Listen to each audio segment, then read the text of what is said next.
Hello everyone, welcome or welcome back to my channel. My name is Dr. Nisha and in today's video lecture we are going to study the another remedy that is Nux vomica. So Nux vomica ये जो remedy है बहुत commonly use की जाती है, जैसे कि हम लोगों ने लास्ट लेक्चर में देखा था सल्फर, तो ये लेक्चर में हम लोग देखेंगे नक्स वोमाइका. तो नक्स वोमाइका हम लोग स्पेसिफिकली देखेंगे फॉर फीवर. बहुत सारे लोग है ना, कभी मतलब मैं खुद अगर पूरा 6 साल मैंने BHMS का निकाला है, उसमें मैंने एक भी बार नक्स वोमाइका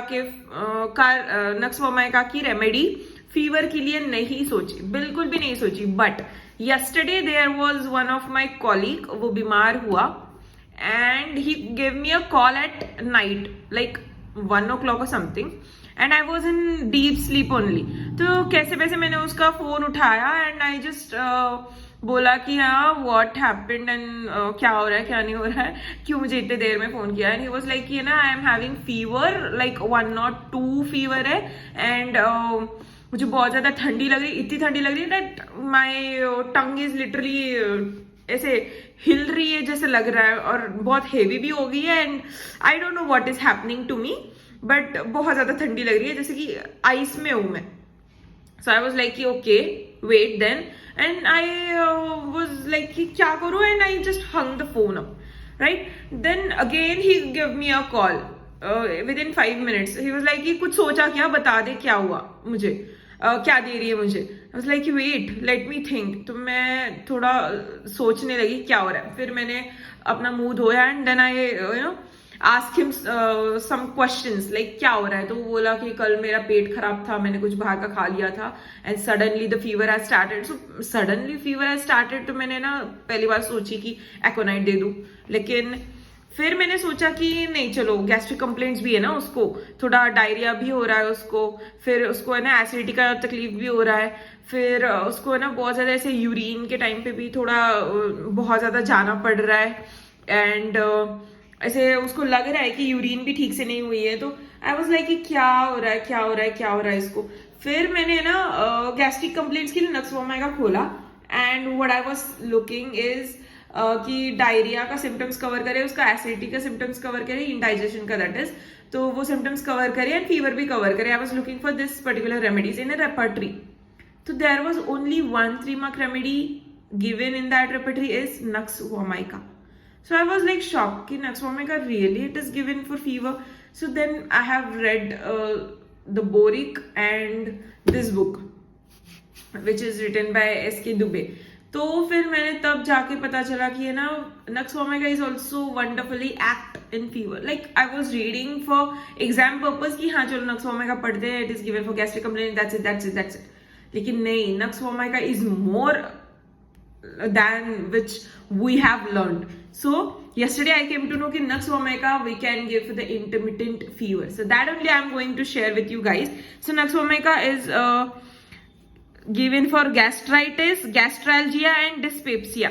So ये मैंने की लिख के रखे थे.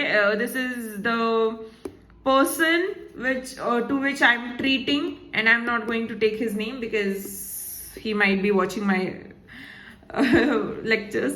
So it is a male remedy because कि है ना जब इग्नेशिया और पल्सेटिला को हम लोग देखते हैं तो वो मोर ओवरली फीमेल रेमेडीज कही जाती है, बट नहीं ऐसा कुछ नहीं होता. Pulsatilla can be given to a male also, but एक particular signs and symptoms match होने चाहिए, उसका टोटलिटी मैच होना चाहिए, सिमिलम मिलना चाहिए, तभी हम लोग दे सकते हैं, नहीं तो ऐसे नहीं दे सकते. But the good option is nux vomica. We can give Nux vomica in some of the complaints which looks similar to the Pulsatilla Ignatia. We can give Nux vomica to a male patient, right, if you are not getting more into the patient, right? So next is common name, that is poison nut. Prover is Dr. Hahnemann and Loginiaceae family.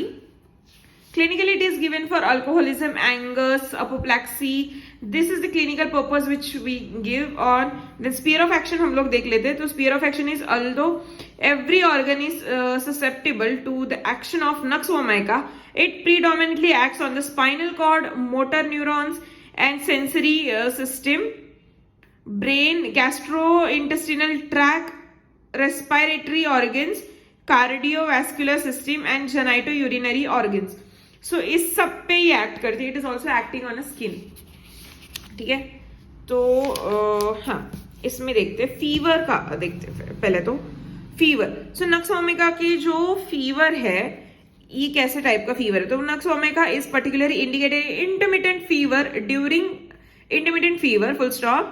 During fever the patient must be covered from head to foot in every stage of fevers. Basically there are 3 stages of fever, that is heat, sweat and chill. ठीक है, तो तीनों में भी अलग अलग किस्म के पर्सन रिएक्ट करते। एंड एक मैं टिप बता देती हूँ, एक क्लिनिकल टिप है जो मैंने भी मेरे मैम से सीखी है, so that I am going to share with you. ध्यान से सुनना। देखो, जब भी आपके पास पेशेंट आता है ना फीवर का पर्टिकुलरली, तो है ना ज्यादा पास्ट हिस्ट्री या फिर है ना कल क्या हुआ था, परसों क्या हुआ था, ये लेने से अच्छा ना अभी क्या हो रहा है उसको, अभी वो कौन से स्टेज में आया है ना आपके पास, तो वो स्टेज को ट्रीट करो। यू विल बी लाइक कि हाँ हो जाएगा उसका फीवर ठीक।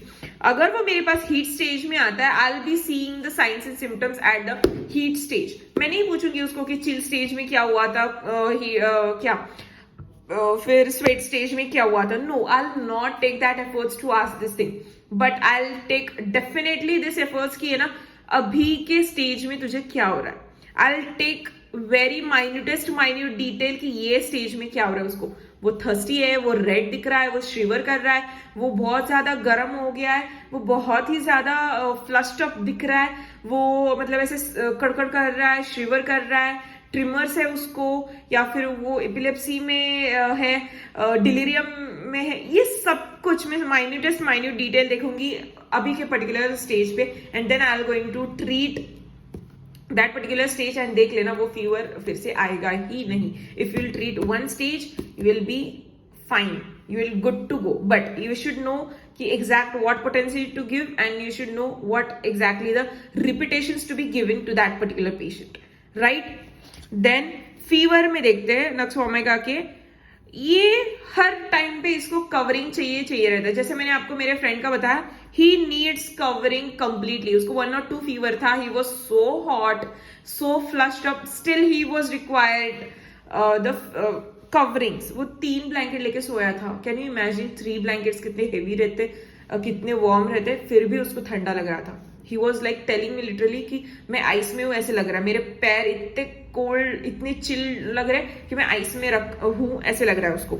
ठीक है, then in cold stage there is great reference to cold or air and very chilly on the least movement or being uncovered, chilly not relieved by external heat.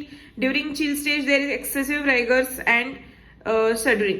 बहुत ज्यादा ऐसे जो दांत बजाना रहता है ना, कड़कड़ कड़कड़ कड़कड़, वैसे फिर ना ऐसे अकड़ा जैसे उनका बॉडी, मतलब ऐसे सिकुड़ से अकड़ सी जाती है उनके, ऐसे हैंड्स भी ना ऐसे ऐसे है ना, तो ऐसे करते समय उनको है ना थोड़ा तकलीफ भी होएगा और उनका हाथ ज्यादा है ना फ्लेक्सिबल भी नहीं रहेगा, ऐसे ना उनको स्टेज में रहेंगे कोल्ड स्टेज में। फिर हीट स्टेज में कैसे रहेंगे? कोल्ड स्टेज में तो बहुत ज्यादा ठंडी लगेगी उनको, ऑब्वियसली 3, 4, 5, 6 कितने भी ब्लैंकेट्स डालो ठंडी लगेगी ही लगेगी। हाँ, हीट स्टेज पे there is great heat of entire body, whole body burns out with red and hot face, still the patient can not move और अनकवर्ड विदाउट बीइंग चिली। मतलब वो है ना इतना हीट स्टेज में उनको इतना गर्म होता, गर्म लगते, वो एक्सटर्नली बहुत ज्यादा गर्म लगते, लेकिन इंटरनल उनको बहुत ज्यादा हीट रहती, बहुत ही ज्यादा। कुछ भी आप कवरिंग दे दो वो मना नहीं करेंगे, कितने भी लेयर्स के ऊपर लेयर्स चढ़ाओ फिर भी वो मना नहीं करेंगे, फिर भी उनकी ठंडी कम नहीं होएगी कौन सी भी स्टेज में। तो हीट स्टेज में तो होगी ही नहीं। ठीक है, और कुछ भी उनको मतलब कुछ भी पिला दो या कुछ गरम पिला दो या फिर कुछ गरम उनके बॉडी के ऊपर डाल दो, उनको कोई फर्क नहीं पड़ने वाला। ठीक है, देन कंकॉमिटेंट और है ना उनका स्वेट भी देखो। मैंने उसको पूछा था कि है ना तेरा स्वेट आ रहा है क्या तुझे after taking nux omega. I was like कि उतर रहे के स्टेज, मतलब फीवर उतर रहा है, स्टेजेस दिख रहे के तुझे? तो ही वाज लाइक कि हाँ अभी स्वेट निकल रहा है ना, now still I am not better. वो स्वेट भी है ना मतलब निकल रहा है, उसको गर्म होने के बाद स्वेट निकल रहा है और वो स्वेट भी ठंडा होते जा रहा है, but he was feeling fresh by that time. ठीक है, तो मैंने उसको दिया था Nux vomica 200 with frequently repetitions and he was okay within 4 hours। 4 hours लगे उसका fever and all the stages को क्योर करने में, but he was okay till 6 in the morning. I gave him a call in 6 in the morning. His mom took that call and she was like कि अभी he is feeling good and he is sleeping with one covering या फिर one blanket का covering, and that too he had removed his he had wore 2 socks, तो उसने वो दोनों socks भी निकाल दिए, ग्लव्स भी निकाल दिए, and he was sleeping nicely and उसका फीवर भी नॉर्मल था. So this was the Nux vomica का जादू. Now let's see the concomitant of it. Ineffectual urging to the stool and urine, bitter taste in the mouth with gastric disorders. So this was what I was telling कि है ना उसको क्या हो रहा था actually. उसको डायरिया था, यूरिन में उसको है ना मतलब बार बार जाना पड़ रहा था, उसको ठंडी इतनी लग रही थी, वो बोल रहा था कि मुझे बार बार वॉशरूम जाना पड़ रहा था, ऐसे बोल रहा था. और बिटर टेस्ट, वो बोल रहा था टेस्टलेस नहीं है, थोड़ा सा कड़वा सा टेस्ट लग रहा है, थोड़ा सा खट्टा कड़वा सा टेस्ट लग रहा है, ऐसे वो बोल रहा था. जब वो पानी पी रहा था तब वो है ना पानी से उसका मुंह फिर से क्लीन हो जाता था, फिर से 2-3 मिनट के बाद उसको खट्टा या फिर ऐसे कड़वा सा टेस्ट आता था उसके मुंह में. विद गैस्ट्रिक वो एसिडिटी एंड इंडाइजेशन जो हुआ था, that also got cured with in that 4 hours only. Let's see the modalities, general modalities. Aggravation in morning, waking at 4 a.m. by mental exertion, after eating or overeating, touch, noise, anger, spices, narcotics during dry weather and in cold air. So I'll tell you one more case. Let me see if I have time. Yeah. तो एक और case था. I was treating one alcoholic patient. तो वो alcoholic patient को है ना कुछ भी नहीं, दारू पीता था वो अच्छे से, एंड घर पे आने के बाद ना जब वो खाना देखता था ना तो उसको उल्टी आती थी, वो खाना खा ही नहीं पाता था, वो सिर्फ और सिर्फ पीता था. इसलिए उसकी बीवी ने बोला कि आपको अगर अल्कोहल की हैबिट नहीं छूटती है तो एटलीस्ट आप पहले खाना खाओ and then you take the drinks. But he was like कि नहीं. तो वो 6 बजे खाना खाता था, फिर 8 बजे ड्रिंक्स लेता था and he used to sleep. But next day उसको इतना ज्यादा एसिडिटी का प्रॉब्लम होता था, वो बोलता था कि है ना बिटर बिटर सा पानी निकल रहा है उठने के साथ ही ना. और है ना this was only aggravated by drinking alcoholic drinks. I gave him Nux vomica 1m and he was all fine after that. Nux vomica 1m मैंने दिया 1 month के gap से, like 1 month start दिया Nux vomica 1m and then I kept him for 1 month on SL only, and then after 1 month the same day which I have repeated 1m, वैसे ही मैंने Nux vomica 1m repeat किया, and now he is like पीते हैं वो लेकिन occasionally P रहे, मतलब उनको ऐसे खुद से ये नहीं हो रहा है, अर्ज की क्रेविंग नहीं हो रही है कि पीना चाहिए इसे. So this was one of the case. Then amelioration in the evening while at rest, lying down and in damp weather. Why I'm telling you by reading only, because कि ये अंडरस्टैंडिंग वाली चीजें रहती है, इसको एक्सप्लेन हम लोग कर ही नहीं सकते, इसलिए मैं एक्सप्लेन ही कर रही हूँ. जो चीज मुझे एक्सप्लेन करनी थी, जो एक्चुअली चीज मुझे बतानी थी, that I have told you. So yeah this was Nux vomica का fever and this was the Nux vomica का short part. I hope you understand. I hope it is helpful for your practical point of view, for your practice, and I hope you enjoyed this. I hope you gained knowledge. So if do, then do consider subscribing to my channel. Until then, bye, take care.